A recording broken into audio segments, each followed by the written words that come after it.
السلام عليكم ورحمة الله وبركاته. بسم الله والصلاة والسلام على رسول الله. الأهلي وكالعادة وهو مصدر السعادة لجمهوره. رسميا الأهلي وريال مدريد في دور قبل نهائي كأس العالم للأندية. وبالتخصص يا حبيبي بالتخصص أفشى وذكريات مؤلمة وموجعة جدا جدا جدا لبعض الناس، وبالأخص نفس الشوطة نفس المكان نفس الوقت، فرق بس دقيقتين، نفس كل حاجة. وكالعادة أفشى يجيب القضية التانية. رسالة لكل واحد أهلاوي: أنت متخيل نفسك أنت لو بتشجع أي نادي تاني؟ يعني شيل نفسك من تشجيع الأهلي وحط نفسك بتشجع أي نادي تاني. أنت كان هيفوتك لحظات فرح وسعادة مع الفريق ده لا يمكن أي نادي تاني على كوكب الأرض هيخليك في المود بتاع الانبساط وإنك أنت تبقى مسبرنشق حنتليش محلق كده إلا الأهلي. تاني رسالة معانا النهاردة وهي رسالة للمسؤولين عن إذاعة ماتش الأهلي وسياتل الأمريكي. احنا شفنا مرمطة النهاردة ما وردتش على حد. يعني انا راجل عايز اتفرج على ماتش، انا اخش سيرفر يرميني على يلا مش عارف ايه على يلا مش عارف ايه، ده يرميني على ده وده يقطع وده ما يقطعش، وافتح ده على اس سي 2، افتح اس سي 2 الاقي الهلال بيلعب لسه هو والوداد، افتح ده لسه ما خلصوش ضربات جزاء، ايه اي او قناه مش عارف ايه رساله 5 دقائق فيديو اللي هو تصوير للماتش، دقيقتين رساله مشجعين الاهلي، دقيقتين احنا بنتعرض لقرصنه، دقيقتين الاقي صور وانا هتفرج على الماتش صور. انا مش فاهم يعني انا عانيت معاناه في الشوط الاول عشان اتفرج بس على اي حاجه. انا مش عارف اجيب الشوط الاول، ما عنديش اون سبورت او اللي هي القناه الارضيه، ما بتجيش عندي على التلفزيون، مش عارف اشغلها. بس ده مش نهايه الكون يعني. لكن طف فيا المطاف في النهايه ان انا بتفرج على الاسرائيلي، الاقي الاسرائيلي بيذيع والجوده اتش دي، لكن سامع بقى شليخم ومحمد خاني وخفشه واحمد عبد الخادر. يعني حرام حرام، احنا عايزين نتفرج على تعليق كويس، هي الصوره كويسه، عايزين نتفرج على تعليق كويس. يعني انا مش شغلتي ان انا اذيع الماتش، لكن يعني نبقى مشكورين جدا لو الساده المسؤولين حلوا لنا مشكله. ده هم 4 ماتشات ولا 5 ماتشات كلهم، يعني انت مش بتلعب مثلا 80 ماتش ولا مش بطوله بتقعد شهرين، ده هي بطوله ماتشين 3 4 على حسب ما انت هتكمل ولا لا. فنطلب من الساده المسؤولين هنا في مصر في السعوديه حد يتكرم علينا ويذيع لنا الماتش على اي قناه فضائيه، اسمع صوت نظيف واشوف صوره حلوه. بعد كده معانا وهي رساله لعيبه الاهلي وبالاخص لمارسيل كولر.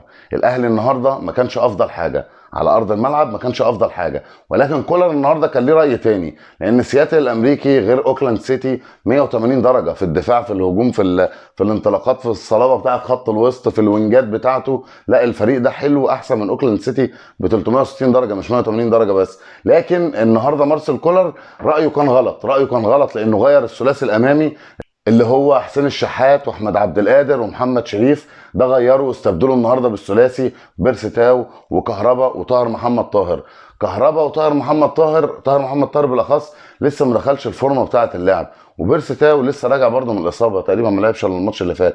المهام الدفاعيه بتاعه الثلاثي ده اكبر من المهام الهجوميه. طاهر مميز جدا في الهجوم ومميز اكتر في الدفاع، لكن النهارده كان في مشكله النهارده عند حمدي فتحي، والثلاثي الامامي ده بالاخص عمل حاله ارتباك في الفريق النهارده.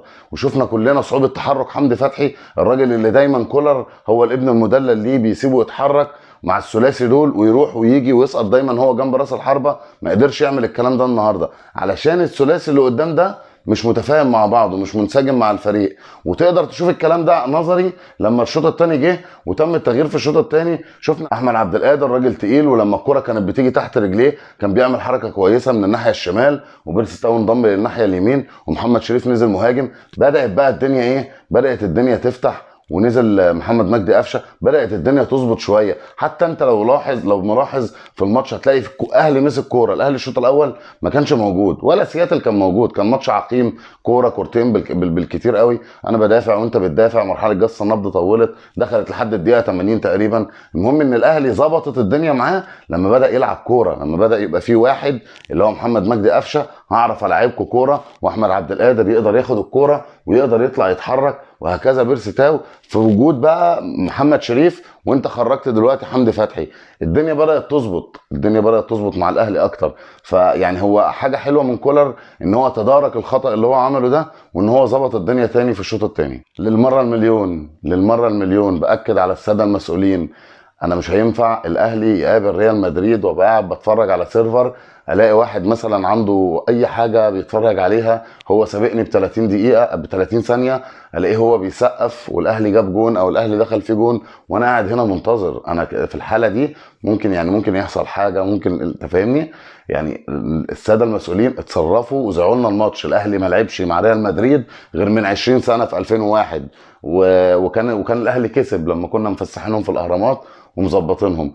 انا عايز اتفرج على الماتش. الماتشات دي ما بتتكررش في التاريخ تاني، ما بتتكررش كتير. ده ممكن في عمرك كله تلاقي الاهلي لعب 3 او 4 ماتشات من الماتشات دي. ده ماتش الاهلي وريال مدريد ماتش رسمي، فحرام ما اتفرجش عليه رسمي. انا عايز اتفرج على الماتش ده بصورة وصوت كويسين. اخر رسالة معانا وهي الى ريال مدريد: لا تخافوا ولكن احذروا من المارد الاحمر.